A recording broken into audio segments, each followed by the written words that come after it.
is Gretchen Bloom. I live in Washington, D.C. now, after traveling on women's rights issues to 99 countries.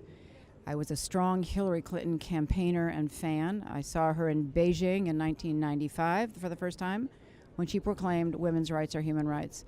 I'm very offended by our new president. It's hard for me to say his name as a president. What he's doing now in the first week in office is absurd for many of us, and he doesn't deserve to be there doing this. So I'm glad there's a protest today, and I hope there's one tomorrow and the next day, and that he looks out the window and pays attention to the fact that American citizens are not happy with what he's doing. When you say they're not happy, what are they not happy about? They're not happy that other Americans are not allowed to return to the country that they're in, and that more immigrants are not allowed to come. Our country is a nation of people from other countries. I'm Norwegian American. My husband is Polish Romanian American. Our friends are from all over the world, and that's why we have such a rich country. To not continue that policy is not the American way.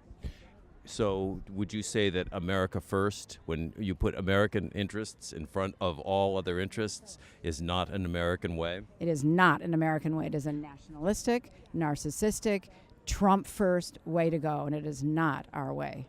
So in other words, that would be called nationalistic. Fascist, we could try that. We can get some other role models in the past. He was asked a question once about a hero whom he admired. He couldn't think of a single name. We can think of some comparable names. I don't even want to mention them here. But leaders in the past who have been fascistic, fascist, who have been totalitarian, and he's acting that way.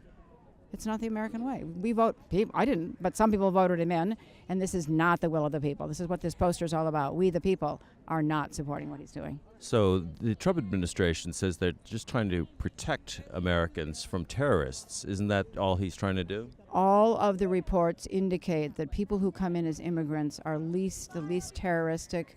They have the least crime level of people who've lived here. So why is that going to work? Better answer for you. I've worked for a long time in international development. If you create, for example, jobs in Mexico for Mexicans, they won't need to come to America. We don't need to build a wall to stop them.